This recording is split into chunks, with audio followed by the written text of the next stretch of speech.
Bapak, saya sastra dikit lah ya Kak. Bapak. Jadi mungkin di sini saya izin bertanya Bapak. Dalam konteks hukum ini bisa menjadi benteng atau enggak lah istilahnya dalam menjaga demokrasi. Yang pernah saya pelajari dari kelas-kelas ATN saya itu konstitusi dibagi sebagai dari tiga, ada normatif, nominal dan juga semantik. Nah, di sini yang saya perhatiin Bapak, di Indonesia ini udah sangat banyak sekali yang menunjukkan fakta bahwa nilai-nilai konstitusi di Indonesia ini bukan bernilai normatif lagi, tapi udah menjadi semantik. Artinya semantik ini adalah konstitusi itu cuma sebagai hukum yang tertulis saja, tapi yang diterapkan pada kegiatan berbangsa dan negara menurut saya Bapak. Indikasinya menurut saya itu terutama yang tadi Bapak bahas tentang misalnya di Indonesia ini ada peraturan di Undang-Undang Dasar, peraturan tertulis ya, kalau nggak salah pasal 28 Undang-Undang Dasar Negara Republik Indonesia tahun 1945 itu ngebahas tentang kebebasan berpendapat dan juga hak rakyat untuk bersuara lah istilahnya. Nah di sini saya lihat banyak sekali indikasi yang sudah terjadi di luar sana, kasus-kasus seperti misalnya kemarin ada mahasiswi ITB yang ditangkap gara-gara dia itu istilahnya mengeluarkan suatu satir lah Pak di dunia maya lah. Nah sebenarnya pertanyaan saya sangat simpel Bapak. Kalau saya lihat konstitusi ini udah apa ya? Aduh, betul Bapak, saya jadi agak kagok.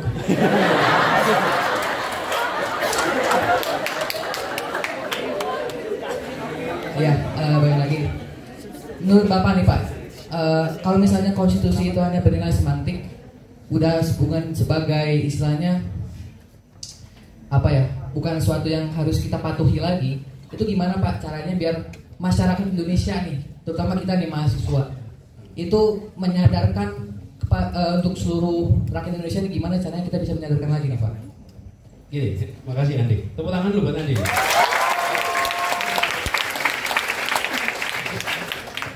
Mengumpulkan keberanian itu juga suatu yang harus luar biasa loh. Dia saat tegang nggak kira-kira di depan? Tegang nggak Andi? Tegang.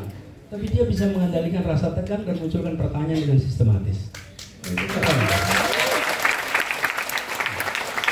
Soal gini, kalau saya prinsipnya begini, setiap kali Anda melihat ada penyimpangan, maka jangan biarkan melenggang tak ditampar. Kenapa? Karena ini koreksinya harus dimunculkan sesegera mungkin.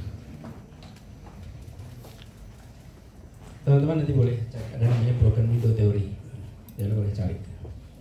Kalau ada sebuah peristiwa keliru dibiarkan, maka dia akan menyulitkan bila kita mengkoreksi kekeliruan yang kedua, yang ketiga, yang keempat. Kenapa? Karena begitu dikoreksi akan tanya, dulu saya dibolehkan tuh. Karena itulah mengapa ketika ada penyimpangan, mahasiswa tidak boleh diam, kampus tidak boleh diam, civil society tidak diam. Jadi ini bukan hanya sekedar public education kepada rakyat, sesungguhnya ini malah koreksi kepada yang melakukan pelanggaran. Jadi kalau ada orang berekspresi dan kemudian ternyata diproses hukum pidana, maka rame-rame digugat, rame-rame dibela. Karena itulah yang kemudian menjadi koreksi atas langkah yang keliru. Tapi kalau itu dibiarkan, maka dia akan menjadi dasar moral sebelum dasar hukum, dasar moral untuk tindakan serupa di kemudian hari. Dan itu menurut saya salah satu hal yang mendasar. Jadi dalam semua aspek ketika kita menyaksikan maka protes. Jadi apakah protes itu nanti berhasil atau tidak, teman-teman? Tidak ada jaminan. Tetapi civil society, kampus, akademik bisa bilang, saya tidak diam, saya ikut bersuara. Dan di kemudian hari ketika Anda menghadapi situasi serupa, Anda bisa mengatakan, saya tetap konsisten seperti kemarin, menyuarakan. Dan itulah namanya perjuangan.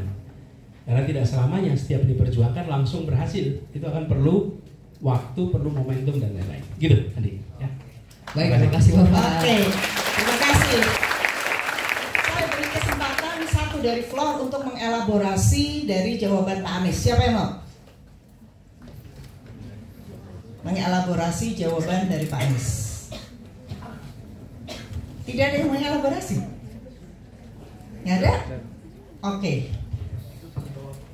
Ini aja dulu ya, yang depan. Ya. Singkat ya, biar penanya yang kedua nanti bisa.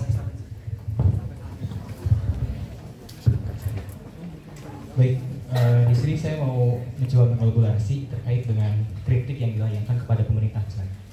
Di sini kan tadi Andi menyebutkan bahwasannya salah satu contoh yang dibawa sama Andi itu kan kritik yang dilakukan oleh mahasiswi dari ITB. Tapi menurut saya apa yang dilakukan oleh mahasiswi ITB itu tidak sepenuhnya memenuhi norma-norma yang berlaku di masyarakat. Karena kritik yang dilayangkan itu kan kalau kita tahu gambarnya itu kan membuat gambar Prabowo dengan Jokowi itu istilahnya kissing gitu ya. Menurut saya itu agak kurang sopan dan itu melawan daripada norma kesopanan, sehingga saya kira kritik itu tidak sepenuhnya harus dilayangkan dengan dimanapun, tapi saya kira juga harus memperhatikan juga aspek-aspek lain seperti norma sosial yang berlaku di masyarakat gitu.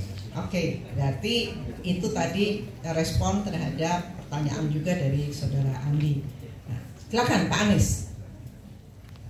Kalau sampai persoalannya itu kepatutan, pertanyaannya kepatutan ini bisa diproses hukum tidak? Saya nggak tahu, saya bukan ahli hukum. Tapi menurut saya, teman-teman, ruang untuk mengkritik kebijakan pemerintah itu harus tetap dijaga. Dan ini negara yang melakukan intervensi, bukan? Ini dipandang sebagai suatu tindak pidana. Kira-kira begitu ya? Sebagai sebuah tindak kriminal.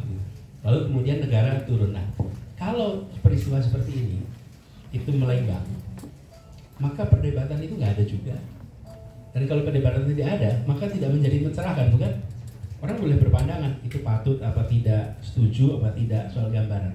Tetapi bahwa itu berjalan dengan perdebatan itu dibutuhkan dalam demokrasi. Itu dibutuhkan demokrasi. Sehingga apapun yang nanti dikerjakan itu punya dasar argumen. Tapi kalau dibiarkan melenggang begitu saja, nggak pernah kita mendapatkan satu proses yang mencerahkan dan mencerdaskan. Nanti akhirnya kita akan sampai pada kesimpulan atas apa? Atas keputusan yang dilakukan oleh negara, gitu ya. Makasih, kita beri tepuk tangan. Ya.